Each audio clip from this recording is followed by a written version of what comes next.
everyone, welcome back to my YouTube channel Medico Voice. In my previous video, I have discussed about the anatomy of external ear, and today I will deal with the blood supply and nerve supply of the external ear. So let's start with the blood supply of pinna or auricle. Here you can see the lateral surface of pinna. It's the lobule of pinna which is supplied by external carotid artery. This is the branch of external carotid artery which is supplying the lower part of the pinna, that is lobule.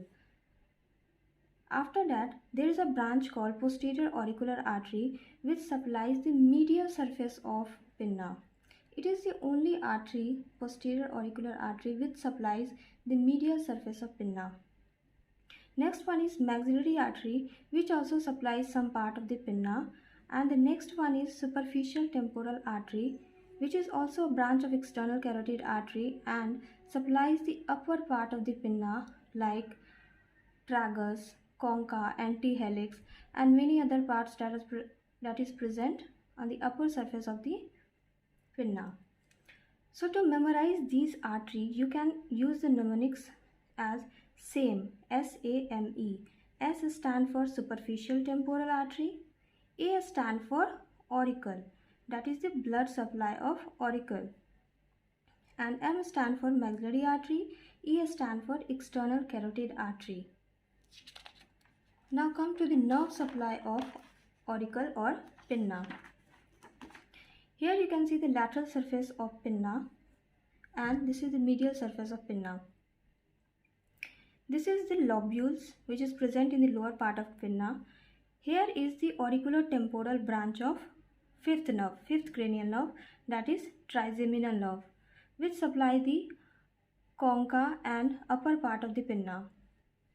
Here is the greater auricular nerve C2 and C3, which supplies these part of pinna, and cranial nerve 7 and 10 supplies the opening for external auditory canal and other parts present here like tragus, antitragus, etc. And you can see here the lymph node. This is the periauricular lymph node. While in case of medial surface, greater auricular artery C3 supplies it, while these are the lymph node which is present posteriorly, so it's called postauricular lymph node. As it is present posteriorly behind the ear, so it is called postauricular lymph node. In order to memorize these nerve supply, you can use the mnemonics GLASS. G stand for greater auricular nerve, L stand for lesser occipital nerve, A stand for auriculotemporal branch of the fifth nerve, and auricular branch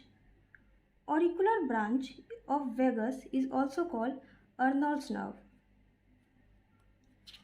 Now come to the blood supply of external auditory meatus. The outer part of external auditory meatus is supplied by superficial temporal and posterior auricular arteries, which is the continuation of artery that you have seen in case of blood supply of pinna. While inner part of external auditory artery is supplied by deep auricular branch of maxillary artery.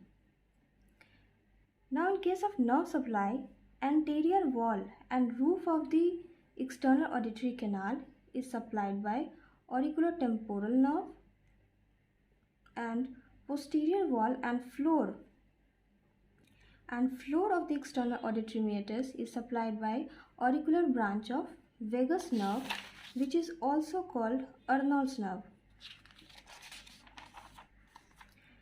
Posterior wall is also supplied by the sensory supply of cranial nerve 7 through the auricular branch of vagus nerve. While lymphatics present in the external auditory meatus is preauricular, postauricular, and superficial cervical lymph node. Now come to the tympanic membrane. Tympanic membrane blood supply is outer surface.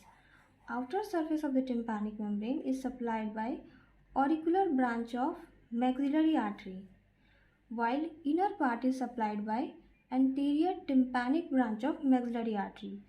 So you can see here the outer and inner part of the tympanic membrane both are supplied by the branches of maxillary artery. Outer one is supplied by auricular branch while the inner one is supplied by anterior tympanic branch. Outer surface. In case of vein, you can see that the outer surface is supplied by external jugular vein while the inner surface is supplied by transverse sinus which drain into venous plexus round the auditory tube.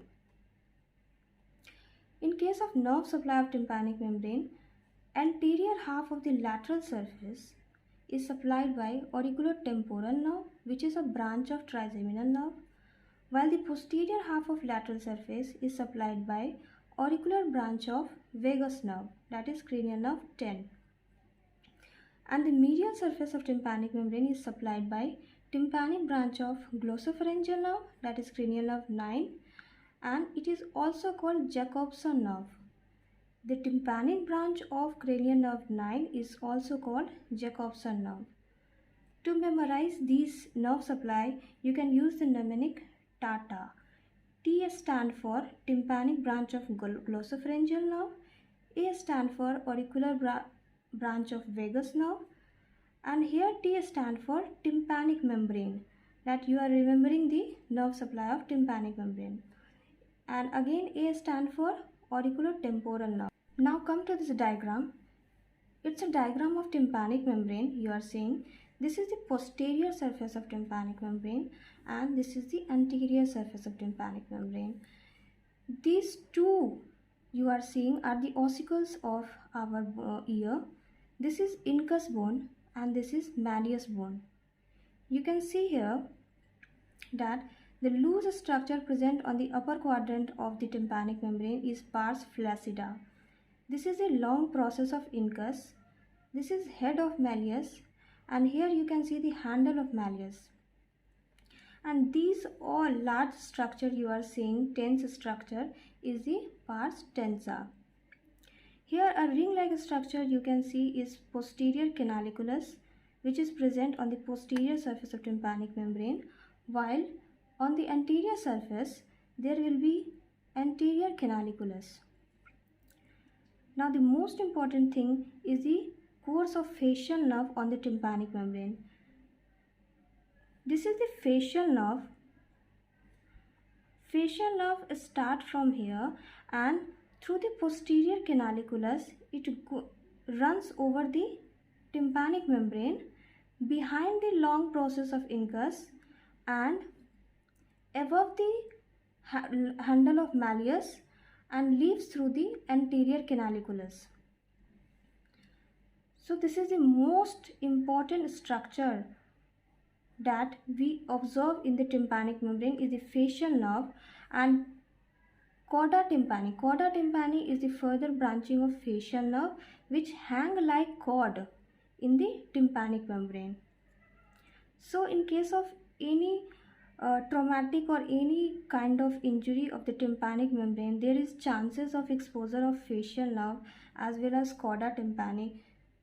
So there can be chances of facial paralysis or any other syndrome that is related to the facial nerve injury. So these all about the blood supply and nerve supply of the external ear. Thank you for watching the video. Do like, share and subscribe my channel and hit the bell icon for getting more notification of the videos. Thank you.